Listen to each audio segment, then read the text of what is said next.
Hi everyone, I'm Mrs. V and I'm here to show you a really cool lesson for all the kids out there.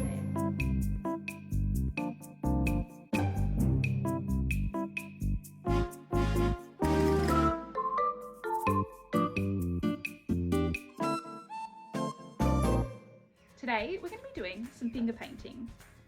We're going to be using our finger with watercolour paints to create little spots. Then using our creativity to turn those spots into little animals.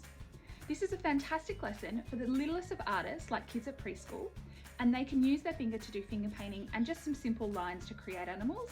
Otherwise, it could also be adapted for older kids and turn it into a full-on picture that is all connected together and uses fantastic painting skills.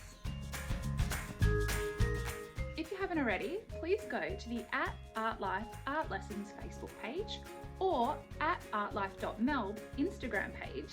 They're both my ones and they're linked to my art lessons, so please feel free to follow me there and post any photos of some cool stuff that you've been doing. All you'll need for this very simple and fun finger painting task is some watercolour paints, a Sharpie or some sort of pen to draw with, and some plain paper. So here we are. I'm going to show you how to create a few different objects and animals simply out of doing some finger painting. And it's a fantastic lesson for even the youngest of artists. It's really fun. Obviously they're using their fingers, so they're getting a little bit messy with it, but it really is simple and easy to do. So here we go. The first thing I've done is wet my watercolor palette just so that the paints are nice and ready to use. And firstly, I'm just going to do a few examples randomly on my page. I'm going to do some different fingerprinting and then later we'll draw over the top to show you exactly what they could become. So some of the fingerprinting uses multiple prints. Maybe you can start to consider what they could become. Some of you might already know what this one is.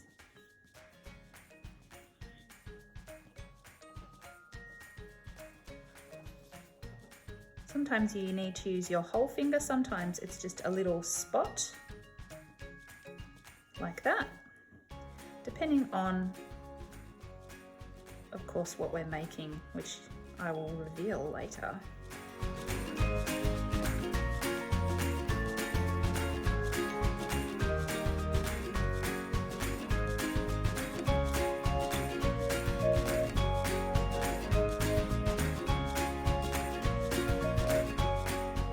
You might notice that I'm wiping my finger each time just on a tissue, because otherwise the colours will mix together and go a little bit gross.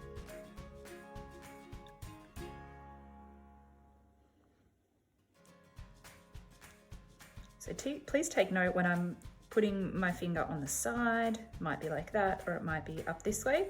It all depends on the shape of the creature that I'm trying to create.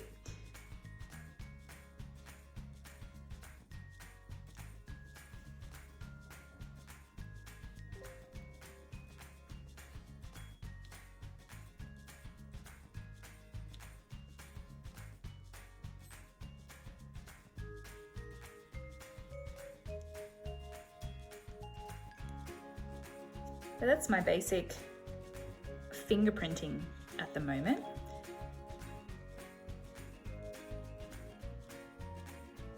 Feel free to pause on this screen if you wish to do the same thing. Now we need to let the watercolor dry completely. We're going to be drawing some details over the top just with some sort of fine liner or marker, and we need this paint to be completely dry. Okay guys, so my finger painting blobs are now completely dry. So it's time to actually turn these little random blobs of color into pictures. And so you might already be able to imagine or see some pictures that these could become, but I might work away now at turning these little splodges into the pictures I've imagined them to be. Now I'm going to keep these super simple because this lesson is designed for the littlest of artists.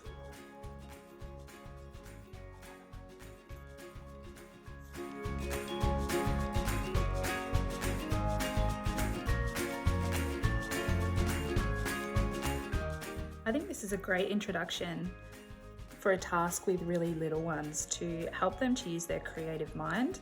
Maybe you could do this to show them what they could create, and then they need to come up with a few of their own. I think the possibilities are endless, and the amount of detail that you can add is endless too. I can go back into this butterfly here and create some shapes that add some symmetry and detail to this gorgeous little pink butterfly. How are we going so far? Alright, we've done the ones in the sky. I'm now going to create a little pond area down here. Might give you an idea what these guys are. Here's my pond. You can be sitting on a lily pad, little man.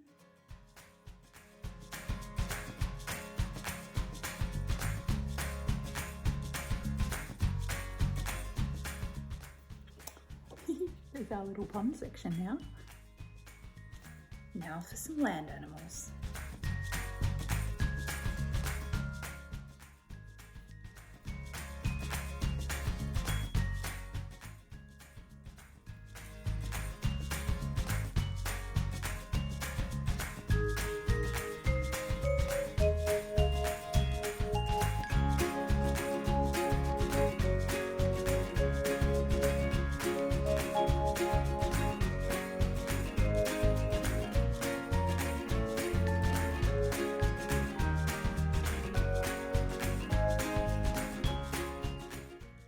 I'm going to make my picture make sense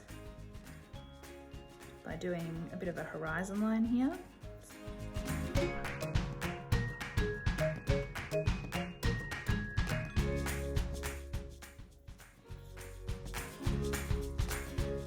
Some rolling hills in the background to complete our outside farm sort of picture. Could also get the students or yourself to go in and fill in any spaces that you think need some more colour. You could do this with crayon, or you could go back and get your watercolours and use a tiny little brush like what I'm using to add some more detail to your gorgeous little fingerprint animals here. So really the fingerprint just helps as a starting point for the younger ones and is a really great activity to get them to imagine what they can see. It's important to note that I used a waterproof pen when drawing. If you're going to go back in, especially with watercolours, you do need to make sure that the pen is waterproof, otherwise it will blend and bleed out all the black all over the entire page, probably ruining it, so please don't do that.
So it's as simple as that. I really hope you've enjoyed doing some finger painting and drawing today, as well as a little bit of watercolour painting if you choose. Please feel free to share your photos at the Facebook Artlife Art Lessons Facebook page. Thanks for joining me.